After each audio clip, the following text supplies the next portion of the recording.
کے اندر ارشاد فرمایا من عامل صالحا من ذکر او انثی، فرمایا جو بھی اچھے عمل کرے چاہے مرد ہو چاہے عورت ہو، وہو مؤمن، شرط یہ ہے کہ مومن ہو، فلنحیینہ حیاتا طیبہ، فرمایا ہم اسے پاکیزہ زندگی عطا فرما دیں گے، حیات طیبہ دے دیں گے اسے، پاکیزہ زندگی۔ شرط کیا ہے؟ من عاملہ صالحہ، نیک عمل کرے۔ کون سے عمل کرے؟ اٹھنا بیٹھنا کھانا پینا چلنا سونا جاگنا محتاط ہو اس کا، وہ نیکی کرے۔ قرآن پاک کے لفظوں کے حسن پر غور فرمائیے گا، فرمایا فَلَنُحْيِيَنَّهُ حَيَاتًا طَيِّبَةً، ہم ضرور اسے پاکیزہ زندگی عطا فرما دیں، صاف ستھری زندگی، معیاری زندگی، خوبصورت شب و روز، آئیڈیل زندگی جس کو لوگ کہیں گے، وہ والی زندگی اسے دیں گے۔ اور دوسرے مقام پر سورہ طٰہٰ کی آیت نمبر 124 میں فرمایا وَمَنْ أَعْرَضَ عَنْ ذِكْرِی، جو ہمارے ذکر سے منہ پھیرے گا، جو ہمارا کھا کے چہرہ کسی اور طرف کرے گا، جو چلے گا ہماری زمین پر لیکن توجہ کسی اور طرف ہوگی، آسمان کی چھت ہماری بنائی ہوئی لیکن اس کے خیالات کہیں اور ہوں گے، فَإِنَّ لَهُ مَعِيشَةً ضَنْكًا، فرمایا ہم اسے تنگ زندگانی عطا کر دیں گے، اس کی زندگی تنگ ہو جائے گی، اس کی معیشت تنگ ہو جائے گی۔ گناہ زندگی کو تنگ کر دیتے ہیں، نیکی زندگی میں آسانی پیدا کرتی ہے۔ آپ کو اگر زندگی میں سکون چاہیے ہو تو آپ کسی غریب کی خدمت کر کے دیکھیں، اللہ کتنا سکون عطا کرتا ہے۔ آپ بڑے پاورفل بھی ہیں، بڑے طاقتور بھی ہیں اور بڑے باوقار بھی ہیں، لیکن کسی کو گالی دے کے آپ کا دل کبھی ٹھنڈا نہیں ہوگا، تکلیف ہوگی، اس کے اندر آزمائش ہوگی۔ ڈاکٹر ریسرچ کرتے ہیں، ڈاکٹر وہ کہتے ہیں گناہ کرنے سے آدمی جسمانی طور پر کمزور ہوتا ہے، لیکن وہی عمل اگر وہ بطور نیکی کرتا ہے تو اللہ اس میں اسے قوت عطا فرماتا ہے، اسی عمل میں اللہ اسے قوت عطا کر دیتا ہے۔ میں صرف اشارہ دے رہا ہوں، اس بات کی تفصیل میں نہیں جانا چاہتا۔ میرے عزیز یہ یاد رکھیں کہ نیکی آپ کو سکون دے گی، نیکی آپ کو ٹھنڈا کرے گی۔ اللہ تبارک و تعالیٰ نے قوموں پہ عذاب نازل کیا اور قرآن مجید فرقان حمید نے ان قوموں کے تذکرے بیان فرمائے۔ بھائی کس لیے بیان کیے؟ کہ ہم عبرت حاصل کریں، ہم یہ غور کر لیں کہ یہ کام ہم نے نہیں کرنا، اس کام سے ہم نے بچنا ہے، ہم نے غور کرنا ہے کہ یہ چیز ہمارے اندر۔ لوگ کہتے ہیں نہیں جی نہیں، ہم پہ یہ عذاب نہیں آئے گا، بالکل نہیں آئے گا، اس میں شک نہیں۔ پر اللہ نے بیان کس لیے کیا تھا؟ بیان کیا قرآن مجید معاذ اللہ کسی ایسی چیز کا بیان کرتا ہے جس کی ضرورت نہ ہو؟ قرآن پاک نے ایک ایک حرف ایسا بیان کیا جس کی مسلمان کو ضرورت تھی۔ قوم نوح کا ذکر فرمایا قرآن پاک نے، حضرت نوح علیہ السلام کی قوم کو حضرت نوح علیہ السلام نے 1500 سال سمجھایا ہے۔ کچھ لوگوں نے 950 سال لکھا ہے نا، اعلیٰ حضرت نے لکھا ہے 1500 سال عمر ہوئی حضرت نوح علیہ السلام کی۔ اللہ تعالیٰ بندے کو جلدی سزا نہیں دیتا، بلکہ قرآن مجید میں ایک جگہ رب کریم اس طرح بھی فرماتا ہے کہ جب بندے مجھے بھول جاتے ہیں تو میں ان کے لیے نعمتوں کے دروازے کھول دیتا ہوں۔ بندہ سمجھتا ہے کہ میں کچھ تو ہے نا کہ میرے اندر کہ میں جدھر جاتا ہوں خیر ہی خیر ہو جاتی ہے، وہ سمجھتا ہے کہ میری عقل ہے، حالانکہ اللہ اسے ڈھیل دیتا ہے۔ اللہ اسے ڈھیل دیتا ہے۔ گناہوں کی سزا کے 3 طریقے ہیں۔ ایک ہے متنبہ کرنا، تنبیہ کرتا ہے اللہ، بندہ متنبہ ہو جاتا ہے، یہ اللہ کا بہت بڑا احسان ہوتا ہے۔ ایک ہوتا ہے مہلت دینا، اور ایک تیسرا ہوتا ہے اللہ خفیہ تدبیر کرتا ہے۔ تھوڑا سا سمجھیے گا، انسان پر کوئی آزمائش آئی، فوراً اس کی چھٹی اس نے کہا کہ وہ فلان جگہ غلطی کی تھی تب ایسا ہوا ہے۔ ہوتا ہے نا کئی دفعہ آواز آتی ہے نا اندر سے، چلیں بول دیں کچھ نہیں ہوتا آپ کو، اللہ جانتا ہے یہاں کوئی کچھ نہیں کہے گا آپ کو، اور ہماری تو ویڈیو بھی نہیں گھومتی، یعنی خبر بھی نہیں ہو کہ کس نے ہاں کر دی کس نے نہ کر دی۔ آپ بغیر ٹینشن کے بات چیت کریں، آج کچھ نہیں ہوتا انشاءاللہ تعالی۔ آتی ہے اندر سے آواز؟ میں آپ سے اس لیے ان چیزوں کی تصدیق کراتا ہوں کہ باقیوں کو بھی آتی ہے کہ نہیں، اس لیے تصدیق۔ کبھی کوئی کسی جگہ انسان پریشان ہوتا ہے تو محسوس کرتا ہے کہ وہاں مجھ سے ہوتا ہے نا جی، جس کو یہ نصیب ہو جائے بڑا خوش نصیب آدمی ہے۔ حضرت مولا علی فرماتے ہیں اگر تجھے دنیا میں سزا مل گئی تو بچ گیا ہے، سمجھ پھر اللہ کرم کرے گا، آخرت میں سزا نہیں دے گا۔ اور یہ یاد رکھ لے، وما اصابکم من مصیبت فبما کسبت ایدیکم ویعفو عن کثیر۔ اللہ فرماتا ہے دنیا میں تجھے جو بھی تکلیف پہنچتی ہے وہ تیرے ہاتھوں کے کرتوتوں کی وجہ سے پہنچتی ہے۔ ویعفو عن کثیر، فرمایا کثیر گناہ تو میں ویسے ہی معاف کر دیتا ہوں، یہ جو تیری زندگی میں دکھ ہے نا یہ بھی میری قلیل سزائیں ہیں۔ یہ کثیر پر سزا، یہ قلیل ہے، قلیل یہ جو تمہاری زندگی میں تکلیف ہے۔ انسان کو سزا ملتی۔ حضرت فضیل بن عیاض رحمت اللہ تعالی علیہ گھوڑے پہ بیٹھے تھے، گھوڑا شرارت کرنے لگ گیا، اچھلنے لگ گیا، کودنے لگ گیا، تو حضرت فضیل بن عیاض نیچے اترے، ایک کونے میں جا کے نماز کی نیت باندھ لی، 2 رکعت نماز پڑھی، پھر دیر تک استغفار پڑھتے رہے، روتے رہے، دعا کرتے رہے، واپس آئے۔ خادم عرض کرنے لگے حضور سمجھ نہیں آئی، گھوڑے نے تھوڑی سی شرارت کی، وہ بدکا ہے، آپ نے اس کو چھوڑا ہے اور چھوڑ کر کے آپ نماز میں لگ گئے۔ تو حضرت فضیل بن عیاض فرمانے لگے جب بندہ اللہ کی نافرمانی کرتا ہے نا تو جو چیزیں اس کی فرما بردار ہوتی ہیں وہ اس کی نافرمانی کرنے لگ جاتی۔ تو مجھے محسوس ہوا تھا کہ میں نے کہیں اللہ کی نافرمانی کی ہے، اس لیے ایسا ہوا ہے کہ میرے گھوڑے نے میری، تو میں توبہ کرنے لگا ہوں، اور اب دیکھتا ہوں بیٹھ کے بھلا کیا ہوتا ہے۔ میں نے سچی توبہ، حالانکہ مجھے یاد نہیں کہ میں کہاں بولا، پر کھری اور سچی توبہ کی۔ دوبارہ گھوڑے پہ بیٹھے تو گھوڑا بالکل صحیح ہو کے ساتھ چلنے لگ گیا۔ میرے بھائی جب یہ تنبیہ ہے اللہ کی طرف سے، یہ متنبہ کیا جاتا ہے کہ تو بعد آ جا۔ بہت ساری جگہوں پہ انسان کو وقتی طور پر اگر سزا مل جائے، نبی پاک علیہ السلام کی خدمت میں ایک صحابی آئے، بات مضبوط کر دوں، واقعہ سنایا ہے نا تو کچھ لوگ سمجھتے ہیں کہ یہ واقعہ ہے، تو میں ایک حدیث پاک امام بہقی کی لکھی ہوئی عرض کرتا ہوں۔ نبی پاک علیہ السلام کے ایک صحابی آئے اور ان کا سر پھٹا ہوا تھا، خون بہ رہا تھا۔ سرکار نے فرمایا کیا ہوا؟ عرض کی حضور ایک عورت جا رہی تھی، میری نظر پڑی، ابھی نظر پڑی ہے کہ میرے آگے ستون آ گیا تو میرے سر پہ لگ گیا۔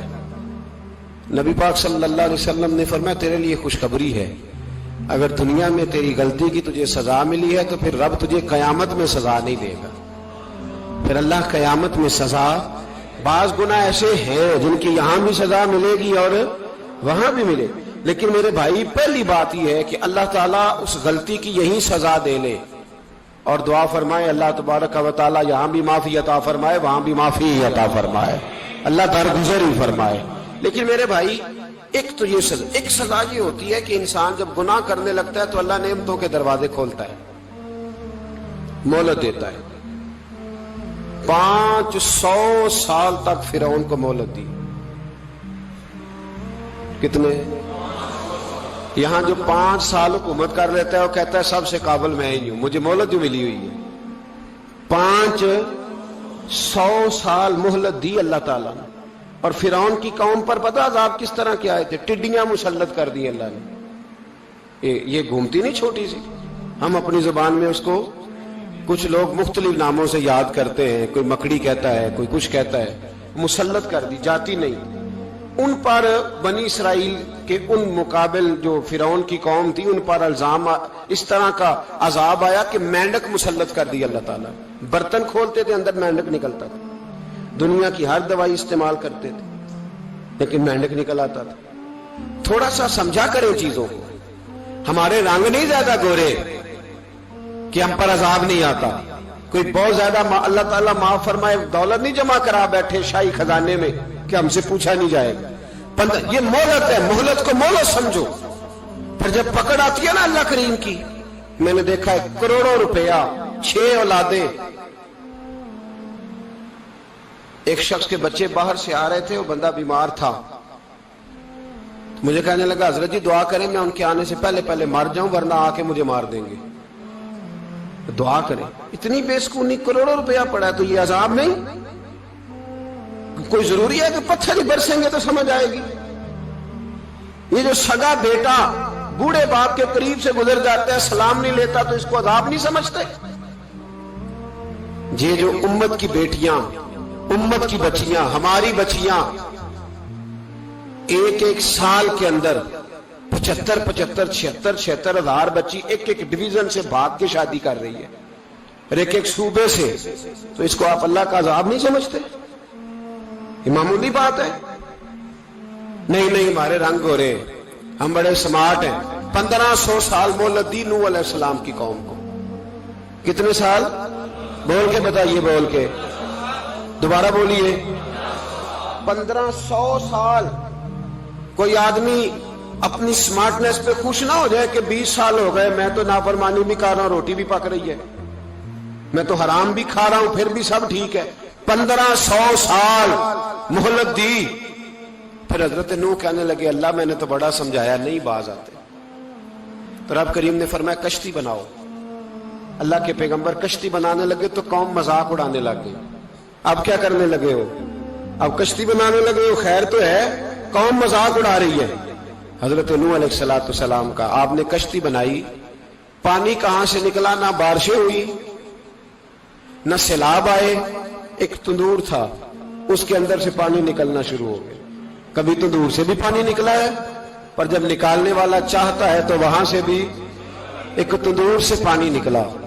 اتنا نکلا، اتنا نکلا، اتنا نکلا کہ قوم ساری ڈوب گئی. قرآن مجید کے صفحات شہادت دیں گے کہ حضرت نوح کی قوم کا بچہ بہ گیا. بچے صرف وہ تھے جو حضرت نوح کے ساتھ ہو گئے، تباہ ہو گئی. اللہ بے نیاز ہے، بے نیاز. 1500 سال مہلت ملے اور تو پھر بھی کہے رب بڑا کریم ہے، معاف کر دے گا. 1500 سال تجھے گنجائش دے اور تو کہے کوئی نہیں، بات معافی ملنی چاہیے ابھی بھی.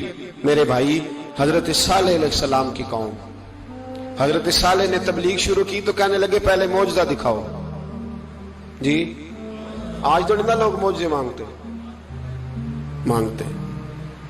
آج بھی لوگ کرامتے اور معجزے، اللہ معاف کرے، جو چیزیں معجزہ تو ہو نہیں نہ سکتا، لیکن آج بھی لوگ، آپ یقین کریں، کہتے ہیں یہ بڑی نمازیں پڑھتا ہے تو پھر بخشا کیوں نہیں گیا، پھر کیوں نہیں منو سلوا کیوں نہیں اترا اس پر، پھر میں بھی اسی طرح ہی ہوں، کیا اس کے اندر خوبی آ گئی؟ مولوی بھی ویسے ہی ہے، صوفی بھی ویسے ہی ہے. لوگ مانگ نہیں رہے، لوگ دلیلیں مانگ نہیں رہے. ابھی بھی لوگ بحث نہیں کرتے. کیا فرق آ گیا جی؟ ویسے ہی ہیں سارے. اللہ تعالیٰ سے ڈرنا چاہیے. ہمیں سامنے والے کی طرف دیکھ کر صحیح ہونے کا حکم نہیں ہے، ہمیں اپنی اصلاح کا حکم ہے. اپنی طرف دیکھ کے اپنے آپ کو ٹھیک کرنے کا. الزام لگا کے گزر جانا، اس کا کوئی مطلب. سنو اور یاد رکھو. حضرت صالح علیہ السلام سے کہنے لگے پہلے معجزہ دکھائیں. تو حضرت صالح علیہ السلام نے فرمایا اونٹ کہاں سے پیدا ہوتے ہیں؟ کہا اونٹنی کے بطن سے. فرمایا آؤ میں تمہیں پہاڑ کے اندر سے اونٹنی پیدا کر کے دکھاتا ہوں. کہاں سے؟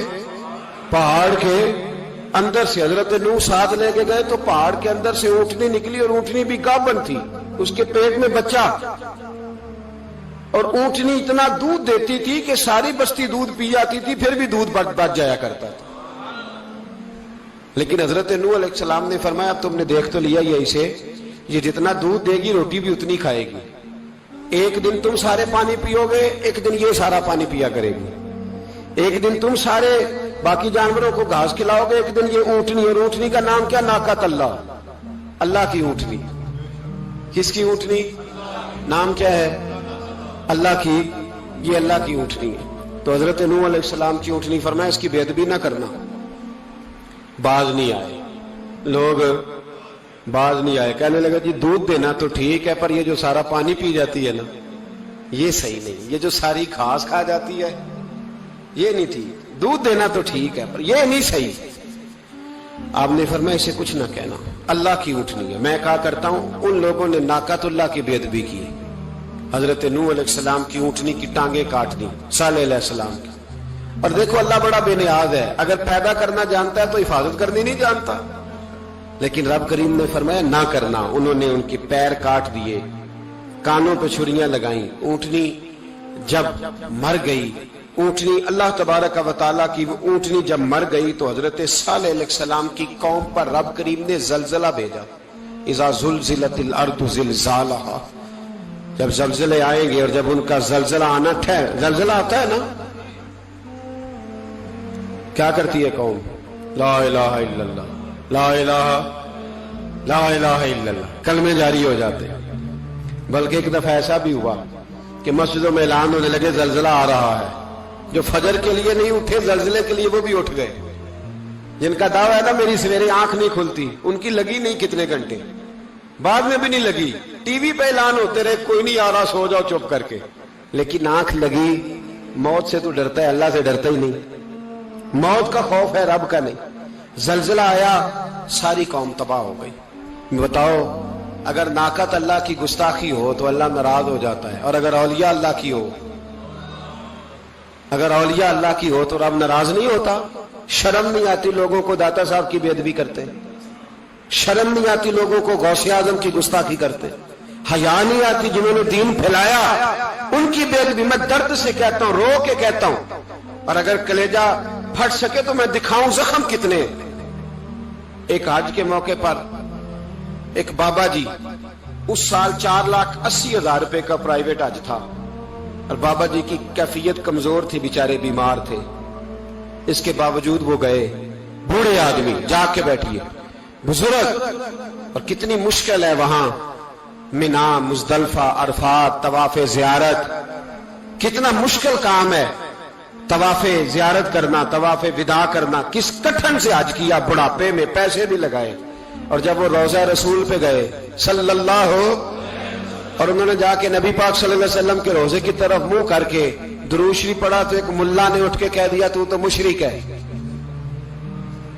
تو میری روح کانپی، میں نے کہا تجھے شرم نہیں آئی، حیا نہیں آئی؟ اس کی عمر دیکھ، کس بڑھاپے میں کہاں سے چلا، کہاں آیا۔ یہ مشرک ہوتا تو کسی مندر میں جاتا، یہ مشرک ہوتا تو کسی گرجے میں جاتا، یہ مشرک نہیں، یہ مومن ہے، اور یہ وہ والا مومن ہے جس کے سینے میں دل جب دھڑکتا ہے تو خالی دھڑکتا نہیں، ساتھ وہ محمد عربی پہ درود و سلام بھی پڑھتا ہے۔ شرم نہیں آتی لوگوں کو؟ اتنی بڑی گستاخی کرتے، جو روضہ رسول پہ آیا مشرک ہے۔ میں نے تو ایک مولوی کو صاف صاف کہا تھا، میں نے کہا اگر میں مشرک ہوں تو نکالو، مشرک کا داخلہ تو یہاں ویسے ہی منع ہے۔ شرم نہیں آتی؟ اپنی زبان کا ایک پاس کرو کچھ۔ اتنا ظلم، اتنی بڑی فرقہ واریت امت میں، اتنا امت کو تقسیم کرتے ہو، تمہیں شرم نہیں آتی؟ جہاں سے اتحاد کا پیغام دینا چاہیے وہاں سے تم لوگوں کو فرقے کا پیغام دیتے ہو، ایک مقصود فرقے کی تبلیغ کرتے ہو۔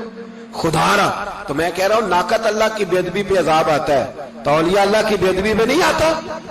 داتا صاحب سارے دن کی تبلیغ کرتے رہے، ایک آدمی نے اٹھ کے کہہ دیا جناب وہ تو شرک کا اڈا ہے، تو رب کریم ناراض نہیں ہوتا ان باتوں سے؟